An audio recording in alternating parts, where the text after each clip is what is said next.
As you can see, my name is Marcella Gilbert. I'm from Cheyenne River.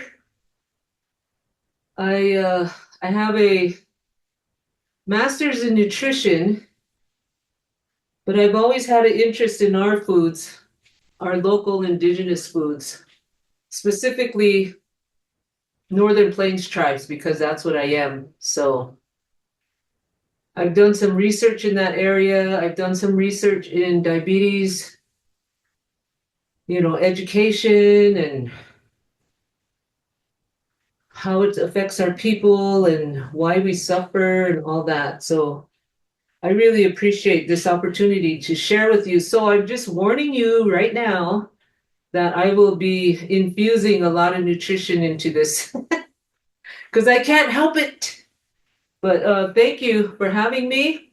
And thank you to all of you who are here with us this evening. Hi. So I'm going to start us off with a PowerPoint, actually, so I can visit with you or, do some talking about that. So I'm going to share my screen.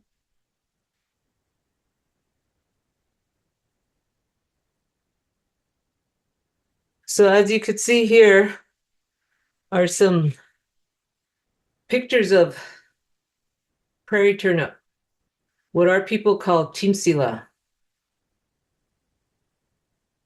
So they're one of our original foods that we harvest annually. And there's only like a 2 week window to do this if you want to get the good, because and it also depends on your climate. If it's dry, then it might even be shorter. But when you hear about it, it's like those of you who dry corn, when it's ready, you got to go, right? And the focus is the food. No matter what's going on, your focus is the food. So here's some beautiful pictures of what Tiŋpsiŋla looks like out in the prairie. The large picture has an example of the flowers, a close-up of the flowers, and you could see that some of them are already drying out, so they're turning to seed. The one in the upper corner, that one is before the flowers come out. And then the one below that is also the flowers have bloomed and they're starting to dry out a little bit. So hurry up, get out there right now. Oh, what's happening? It won't go to the next slide. So this one is an explanation of where Tiŋpsiŋla can be found. And so, as you could see, from Canada all the way down into Texas, are you guys seeing that? Yeah? Yes, we could see Yeah. it. So, this is also just as a side note, this is also the area that we followed the buffalo. And this is the way this map is set out, that whole area, because we followed the buffalo and our Tiŋpsiŋla is one of the plants that we harvested. That's the area that we traveled. So you could see the majority of the Northern Plains tribes traveled a third of the country. And so we had access to a lot of different kinds of foods. And, just because we've been forced into these small places, our reservation lands and our treaty lands, that certainly isn't the limit of our interactions with other tribes and our food sources. So our diets were not limited to what we think they are now. We followed the buffalo, so that was clearly our main diet, and our creation history tells us how we're related to the buffalo, but also Tiŋpsiŋla is in that same area, so that's another food. And Tiŋpsiŋla is also in our creation history as well. But as you could see in the sidebar there, it says that Tiŋpsiŋla, our people used to name our moons after what was happening. And so there was a moon related to the time to when Tiŋpsiŋla was ready. And our language is not our people didn't have written.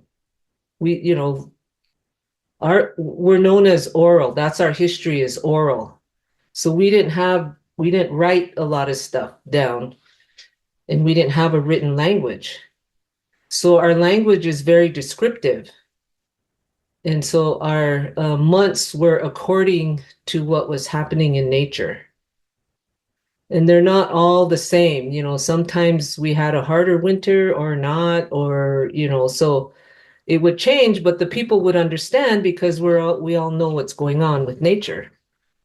So having a very descriptive language that would indicate what moon it was and what was happening during that time. So as you could see, Tiŋpsiŋla is plentiful in the whole, middle part of the United States and into Canada.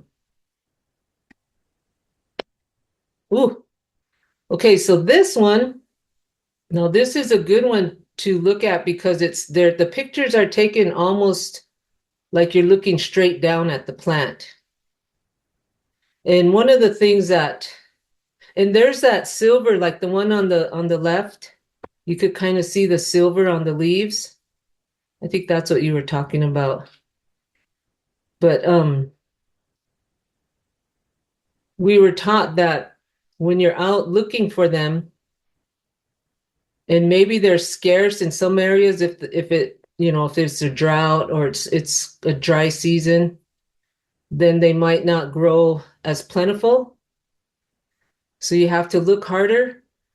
But one of the things we were told was look down at the plant and look at the flowers, and whichever one is pointing out the most away from the plant, that it's pointing at the next plant or another plant. And so being out, I mean, I dig them every year if I can, and it's true.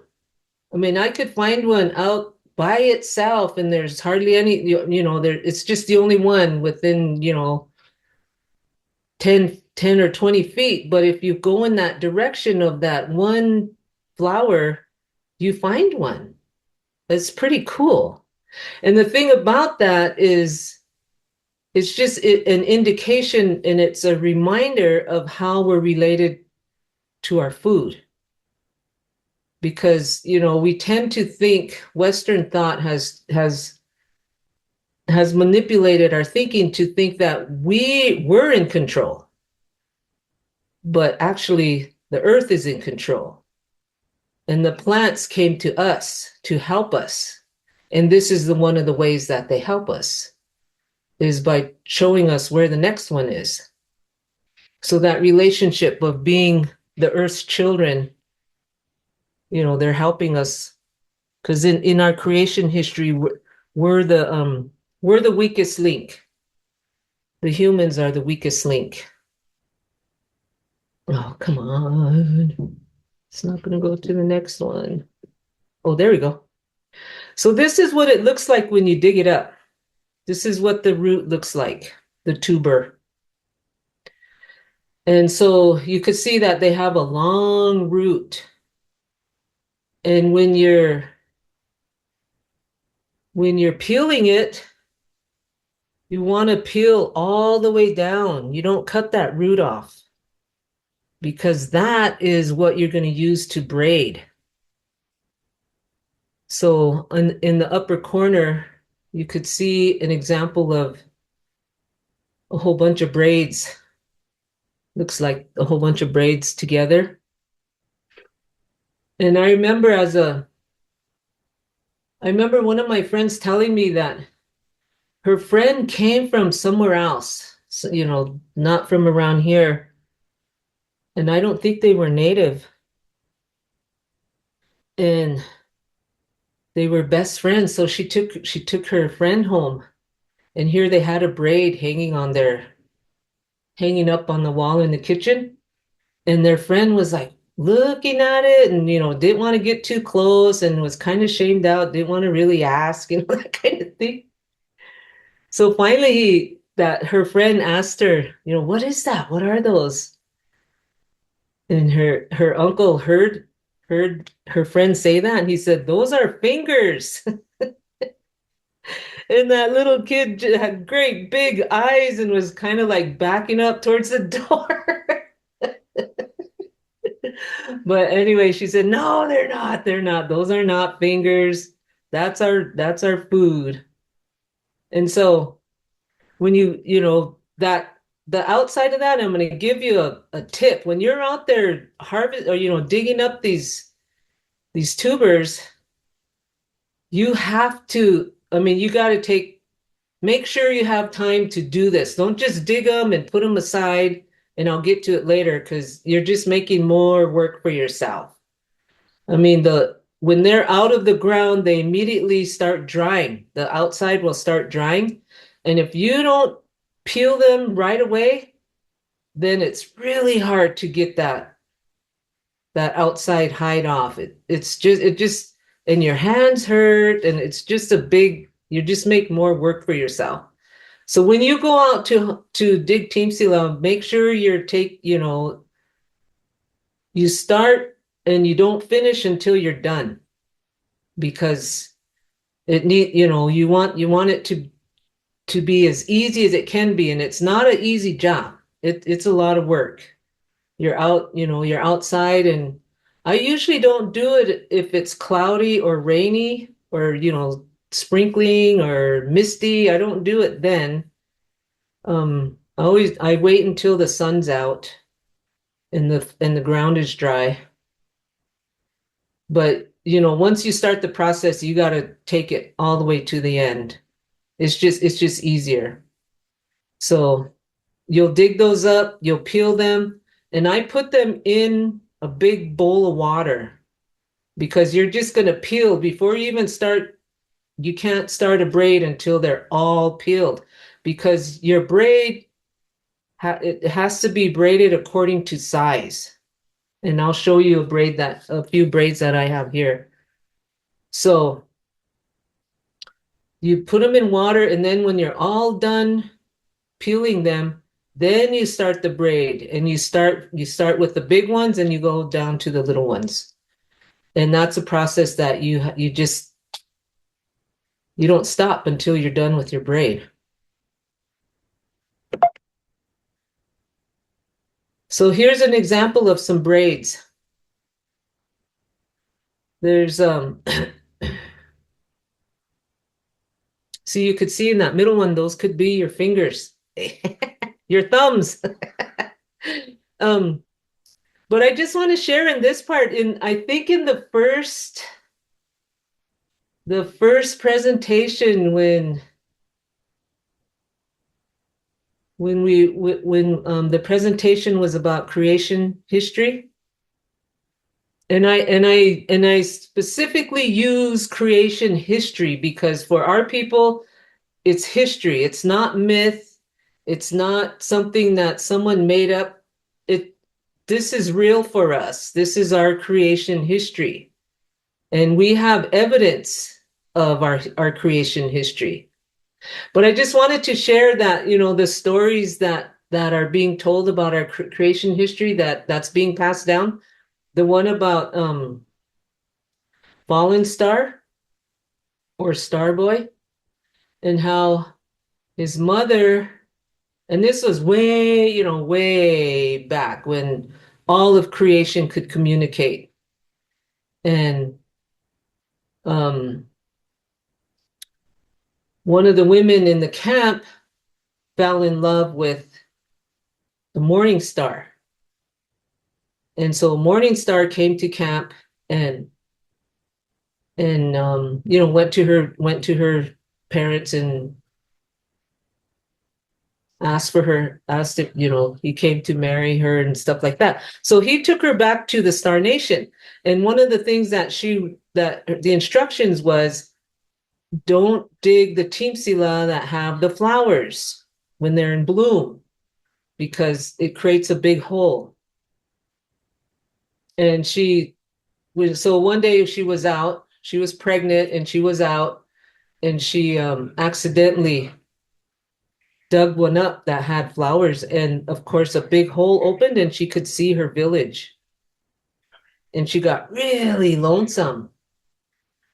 So what she decided to do was make a braid like this one in the picture, and she took, dug up as many as she could and made her braid as long as she could, and it took a long time, but she made a braid and she started climbing back down to the earth. But it was a long ways, and she was pregnant, so she ended up falling, and that's how Starboy, or Fallen Star, came to be among us. And we could finish that story later, but it's a really cool one. Our people had our own superhero back in the day. So anyway, that's part, and when I say that we're part of our food is related to us, this is what I'm talking about. Where it's not just something that, oh, those nomadic Indians happened upon this tuber by accident and now they eat it. That's not our history. That's someone else's history. Our history is our creation history. And through our relationship with the natural world, the nature gave us these gifts and taught us how to use them and showed us. So that's just one of the stories that I wanted to share with you. So as you can see, the Unchi in the picture there, taken in the 1800s, that was our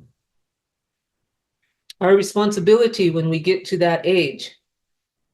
We teach our younger ones, and then our roles is to do what she's doing there. And so, and this isn't the only way to store Tiŋpsiŋla, but this is makes it easy to pack and dry. So here's some considerations. Now the picture on the left,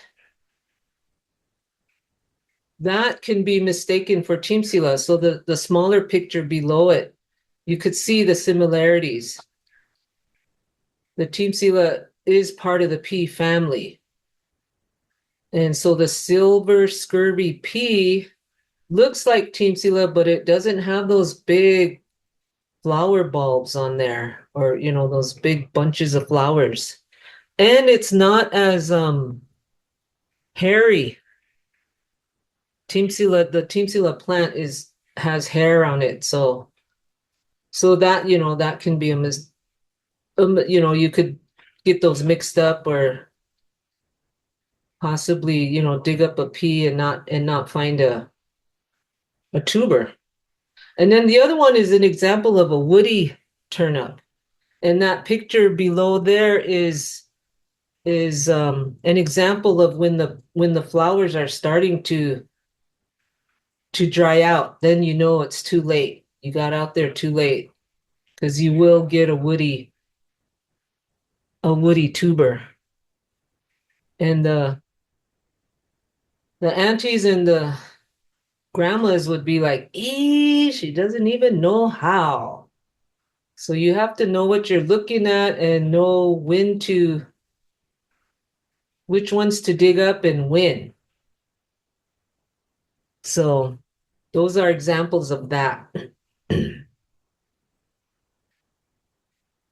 So like I said, I got to include the nutrition just because that's who I am. So you could see here that the prairie turnip, that Tiŋpsiŋla, has nutritional value.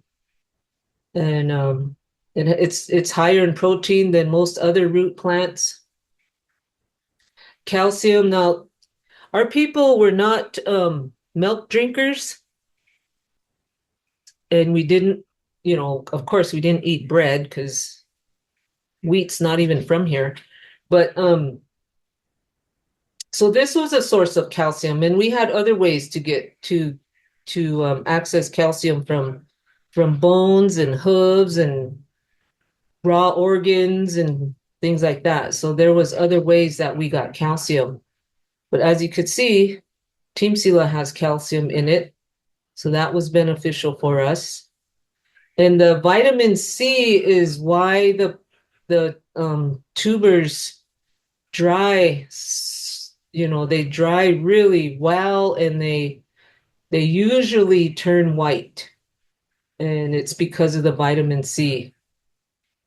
And you could keep a braid of Tiŋpsiŋla for as long as, keep it until you need it, really. Just, hang it up somewhere, and usually it's in our kitchens, but they'll keep forever, for a long time. So you take care of them, you could. And then potassium, and I mentioned that before, that we need that for not just prevention of stroke and low blood pressure and brain function, but also, it participates in bone health and a whole bunch of other things in our bodies. But so these are the nutrition benefits. I have not heard of using the actual plant part of it for anything, just the tuber once it's been processed. But also, I do want to say that when we're out there, as with any plant, and I'm sure others have mentioned this as well in this presentation, that when you're harvesting from out in the wild, you don't take the whole plant. You take only what you're going to use. And the same thing for the Tiŋpsiŋla. You take only the tuber and you leave the rest of the plant, because those seeds are going to be blown.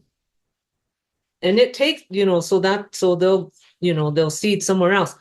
But it takes like 4 years for Tiŋpsiŋla to get to the point where you can harvest a good tuber.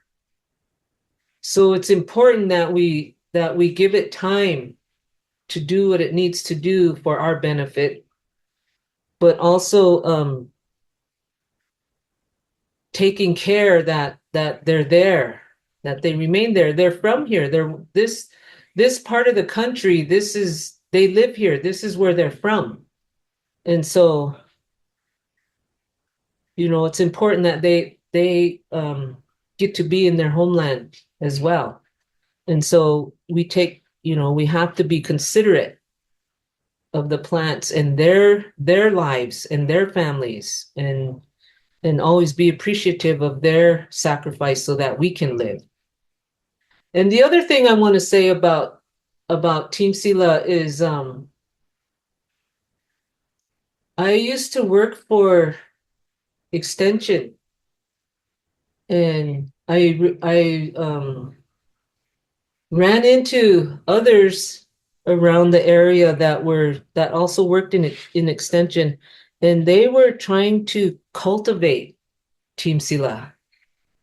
And they were having a hard time doing it. It would grow. They could take the seed and they could plant it like they would any garden plant or garden seed, and it would start growing, but it didn't do well in some cases.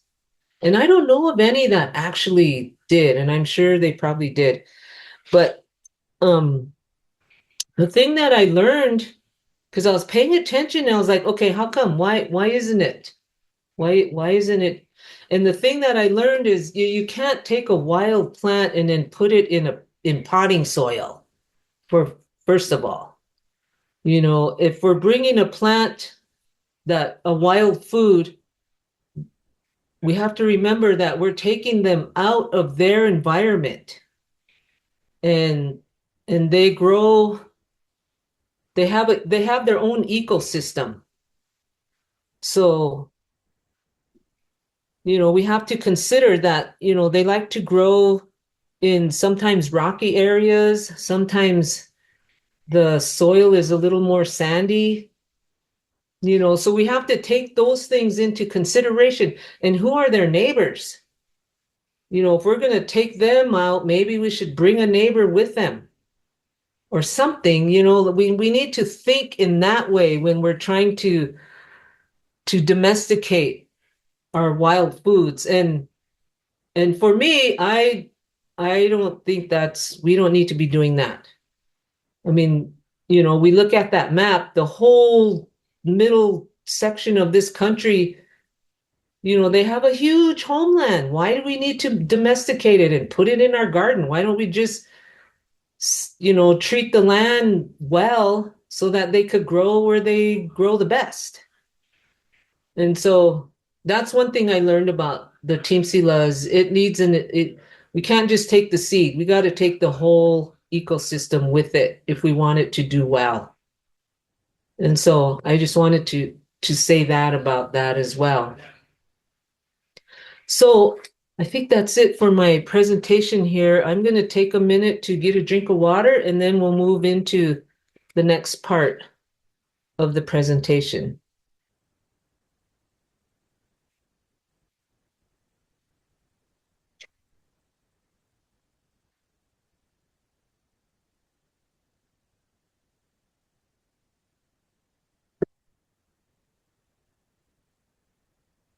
So here's an example of different ways to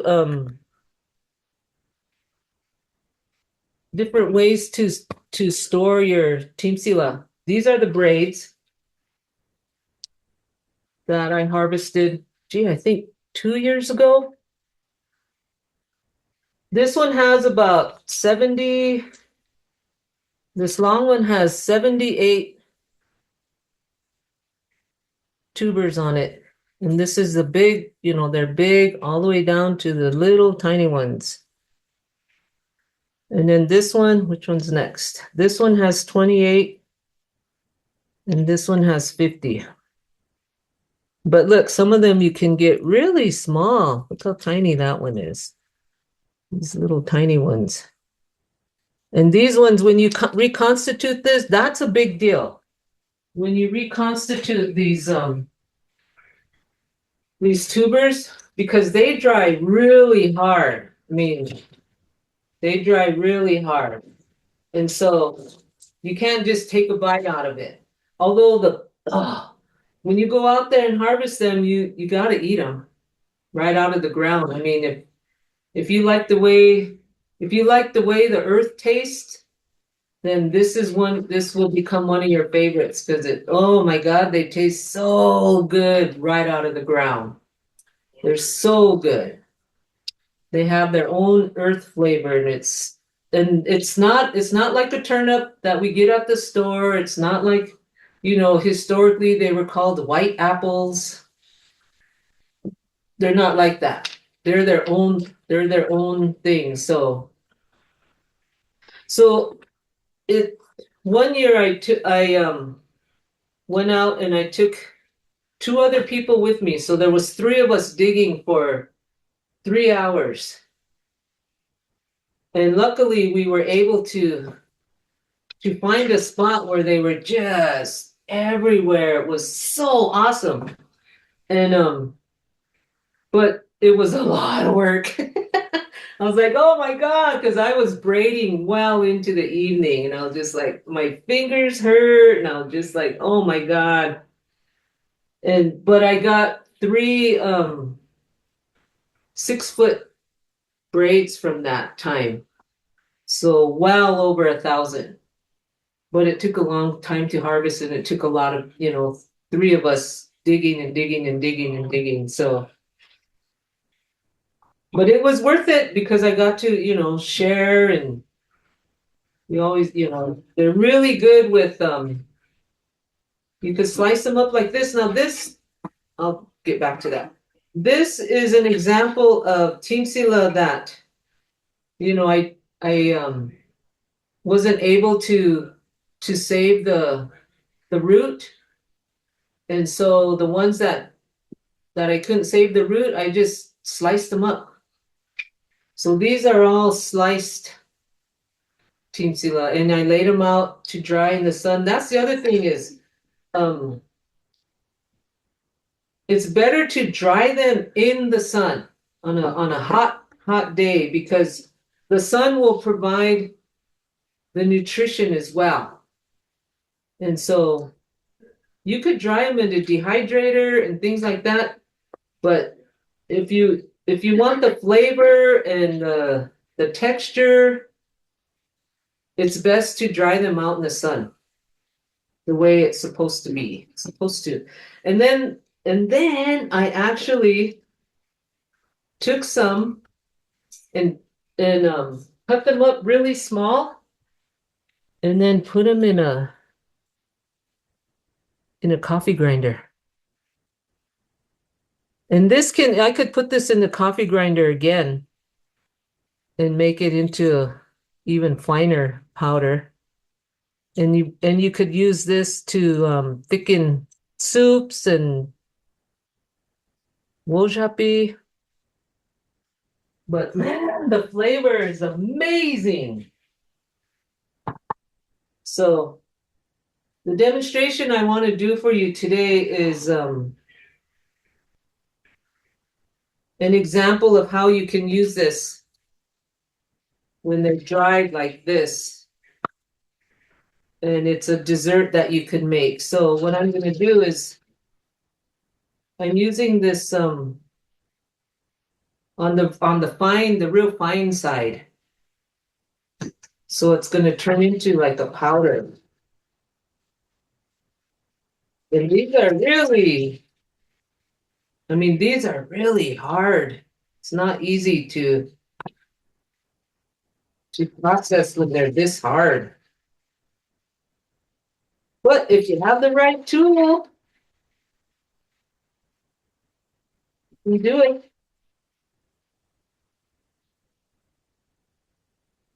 I'm only going to do a little bit because this is just an example. Look at that. Look at that nice powder. I don't know if you could see it. See, it's finer than what's in here. So I'll do a little bit more. Ooh, it smells good too. My mouth is just watering.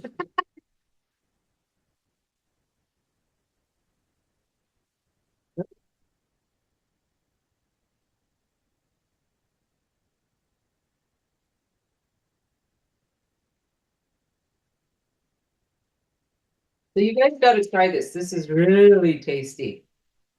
So I made it into a powder.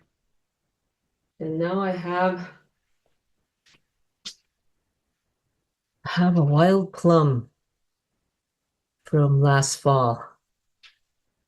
So you guys see this?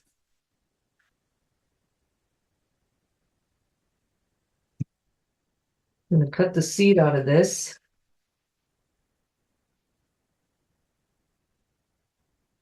Yeah. I'm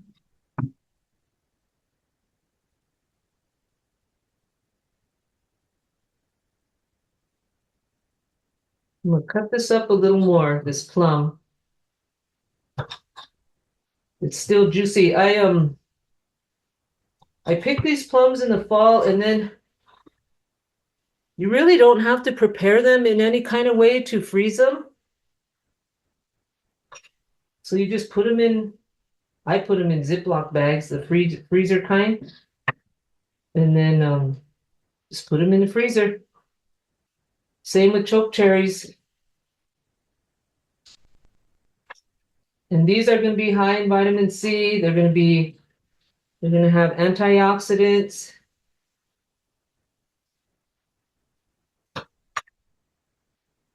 And remember the last presentation I did, we made cough syrup out of the bark.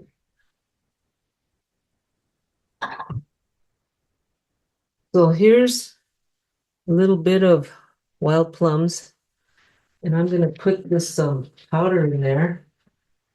Oh, my mouth is just watering.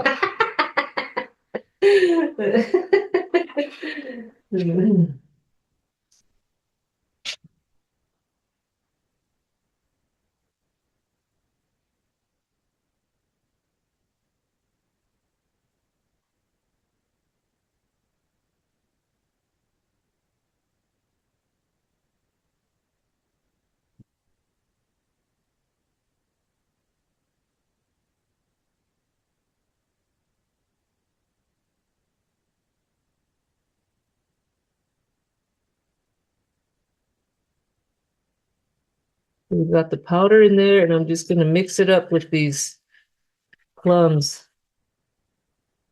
You kind of want to smash it up because you want the juice in there. And usually you'll do this, I mean, you could, preferably do this right after you harvested the plums, because then they'll be nice and juicy. These ones were frozen.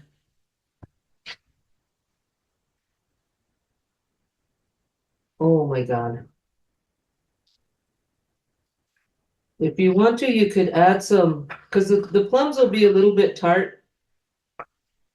You could add some raw honey if you wanted, or some maple syrup. Both of which are part of our original foods as well. And like I said before, our people traveled. When you look at that map, our people traveled, where the food was. We followed the buffalo, so that's where the buffalo went. And so we had access to all kinds of food, we had access to all the natural salts, all the natural sweeteners. There's a bush, I think it's in Utah, that, and I guess it's called a salt bush, but you could use the leaves because they're so salty. You can use the leaves in your cooking. So we had everything we needed.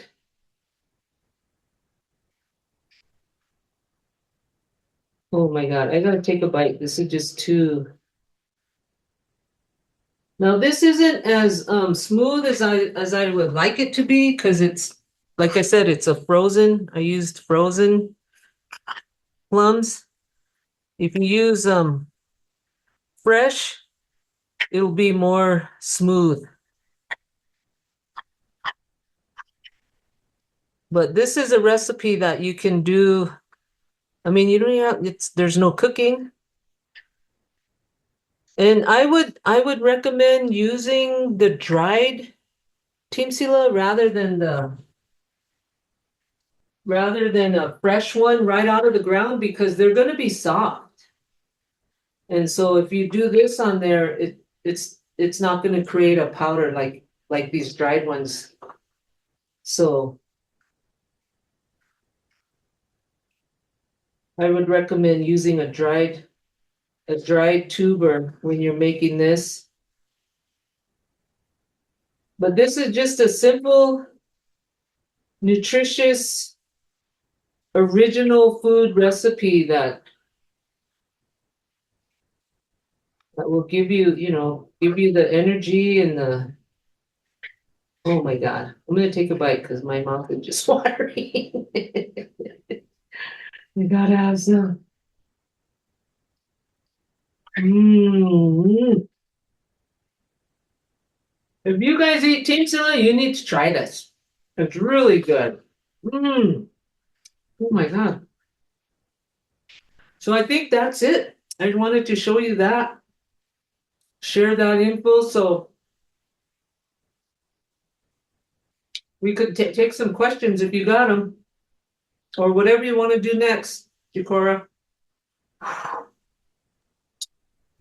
Well, awesome. Thank you so much, Tuli. That does look good. My mouth is also watering and just envious watching you take those bites. Um, but I really am interested in is I've harvested Tiŋpsiŋla, but I've never had the chance to, I was never given the okay to braid them. Um, but my mom also had a really long braid of Tiŋpsiŋla, and there was one big one at the bottom that I must have been able to reach when I was a baby because it was just gnawed on. So I probably walked by and tried to gnaw on it a little, and Was it was it just funny. teething? Yeah, must have been teething or something. Um, but also, I saw that there are like whenever you can kind of slice them up too, and I've seen someone use a needle and thread to go through the middle of the slices, and they kind of strung them up, like even inside their homes. So that's also a cool option that I didn't even know Yeah, it's pretty people too. It looks do. pretty when they do it like that. You could wear Team Sela jewelry. Team Sila earrings. Um, or you And know how like they have those holiday, you can string up some Team Sila for the solstice, eh? Um, but very cool, and I really appreciate this traditional meal. And oh, someone said Team Sila Diva. Yes. Someone gave you a new name. hey. But yeah, so thank you for sharing one of the original recipes, and that's one of the things that we want to bring back. And so we really appreciate everything. Somebody said, I've heard potassium helps with blood pressure and preventing unhealthy water retention. Yep, that's true. It's one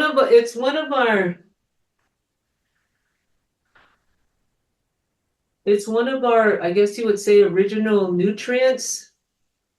Those of us that grow up with the knowledge that we're related to the earth, and we start doing that because now science is catching up to indigenous intelligence, and now we know that the minerals in the earth are the same minerals that are in our bodies.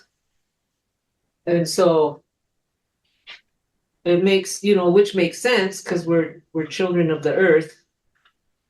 So yeah, I mean we got to have all of them. We need all of them because if we want to be healthy and we want to maintain this body that the creator gave us, then we should know our foods wherever you're from.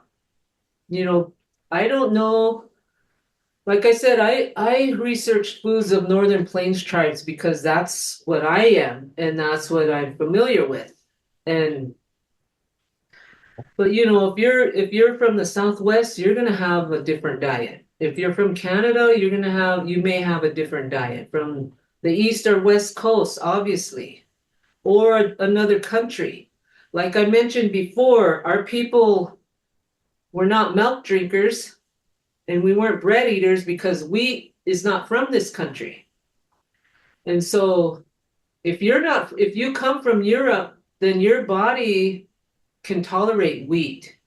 Our bodies can't.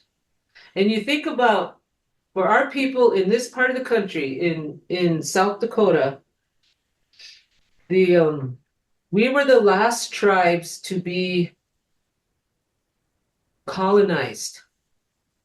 And so our diets have changed as recent as 350 years ago.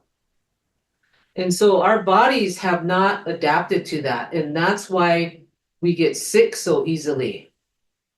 And we don't understand these foods that we're so addicted to now. And so when we talk about wheat for our people, because we don't have the enzymes to break that stuff down, we get allergies. And so for wheat, you could have sinus problems, you could have heartburn, indigestion, You know, there's a whole list. Look it up. I mean, you could look up celiac disease. It's kind of the same thing. But the allergies that our people have when we start, you know, eating a lot of food that our bodies haven't adapted to. It takes thousands of years to adapt to foods. And so for our diets to have such a drastic change in such a short amount of time, our bodies have not adapted. So we're sickly, not because we don't take care of ourselves, not because we don't know how to cook or whatever, but part of that is because we're eating foods that our body has not adapted to.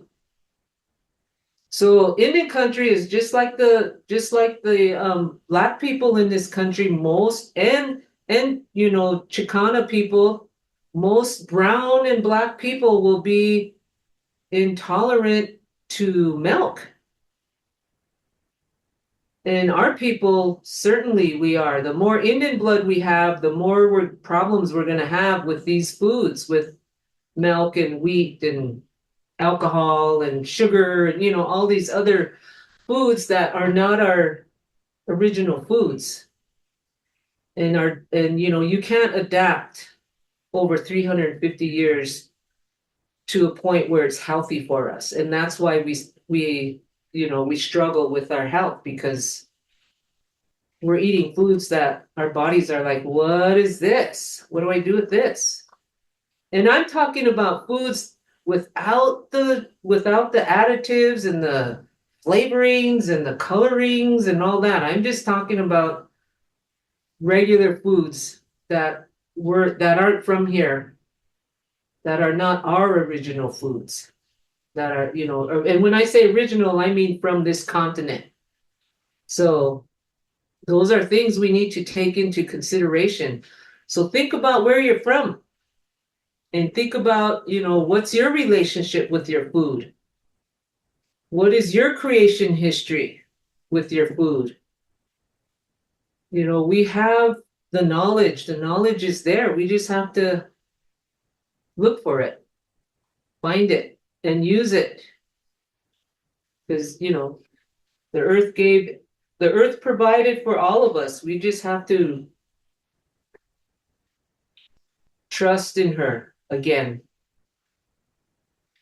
So I just wanted to say that much. Like I said, I'm a nutritionist, so easy I could go off. But I wanted to share that with you all.